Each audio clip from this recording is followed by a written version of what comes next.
বাংলাদেশের সাধারণ ছাত্র সমাজের জীবন দিয়ে আবার দ্বিতীয়বারের মতো স্বাধীন হওয়া বাংলাদেশের এই স্বাধীনতাকে নিয়েও আবার ষড়যন্ত্র এবং চক্রান্ত করতেছে কিছু সংখ্যক লোক। তারা কারা এবং কি জন্য করতেছে এবং তাদের এই চক্রান্ত কি বাস্তবায়ন করতে পারবে কি, এটা নিয়ে আজকের এই ভিডিও। প্রথমত আপনারা দেখলেন যে গতকালকে আওয়ামী লীগ সহ হিন্দুত্ববাদী, আমি বলবো না যে হিন্দুরা মিছিল করেছে এক্সট্রা, ওখানে আওয়ামী লীগ ছিল অনেক বেশি। হিন্দু যদি ধরেন 1000 থাকে, সেখানে আওয়ামী লীগ ছিল 3000। সব মিলিয়ে এই মুসলিমরা, এই আওয়ামী লীগের ভিতরে প্রায় তো মুসলিম, এরা সহ হিন্দুদের সাথে তার মিলিয়ে স্লোগান দিয়েছে এবং মিছিল করেছে তাদের নেত্রীকে, ফ্যাসিস্ট খুনি হাসিনাকে এই দেশে আবার ফিরিয়ে আনার জন্য। তারা বলছিল যে তাদের উপর অত্যাচার করা হচ্ছে হিন্দু ভাইদের, ওদের পক্ষ থেকে আর কি ওরা এই সাপোর্ট দিয়েছিল।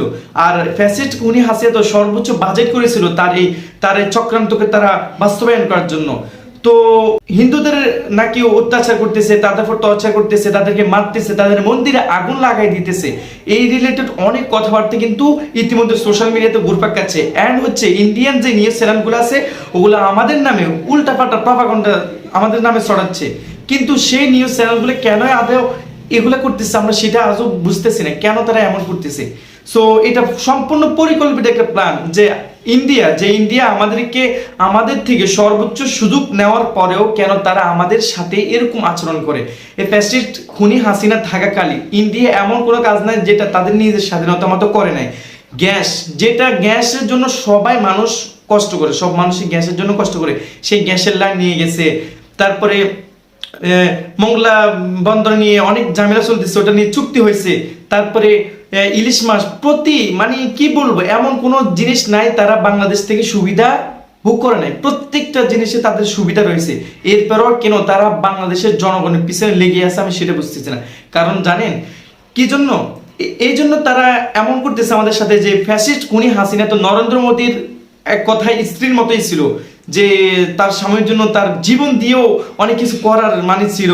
যতটুকু না মানুষদেরকে, সাধারণ মানুষদেরকে, নিরীহ মানুষদেরকে অত্যাচার করে, গুম খুন করে, হত্যা করে তার স্বামীর দেশটাকে সুখে রাখার জন্য সে বাংলাদেশের মানুষের সাথে, যাদের প্রেসিডেন্ট সে, যাদের প্রধানমন্ত্রী সে, তাদের সাথে সে উল্টাপাল্টা কাজ করে তাদেরকে হত্যা করে বাইরের রাষ্ট্রে সব সুবিধা দিত।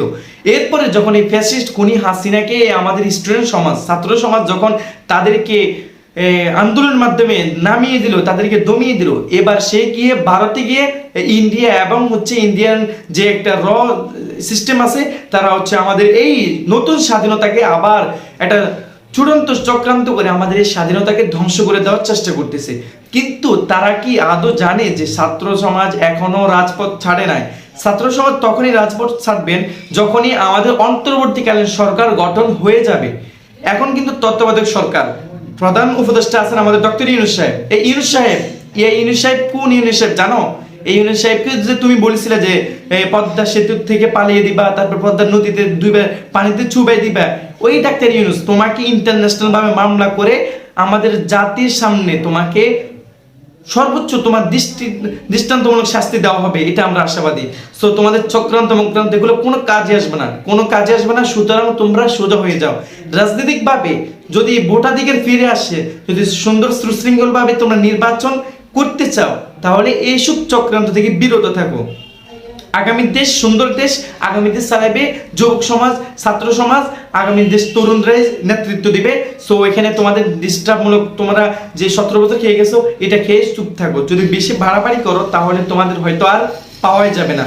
সো এক কথাই যে আউট ইন্ডিয়া, আর ইন্ডিয়ার সাথে আমাদের কোনো চুক্তি নাই। যে চুক্তিগুলো বাস্তবায়ন করা হয়েছে সেগুলো সম্পূর্ণ বাতিল করা হবে, বিশেষ করে গ্যাসের লাইন অ্যান্ড হচ্ছে রপ্তানি আমদানির মধ্যে যেগুলো আছে আমরা ইন্ডিয়া থেকে কোনো কিছু আনবো না, আমাদের থেকেও কোনো কিছু ইন্ডিয়াতে যাবে না, রপ্তানি আমদানি একদমই হবে না। ইন্ডিয়ার সাথে আমাদের সমস্ত চুক্তি বাতিল করা হলো।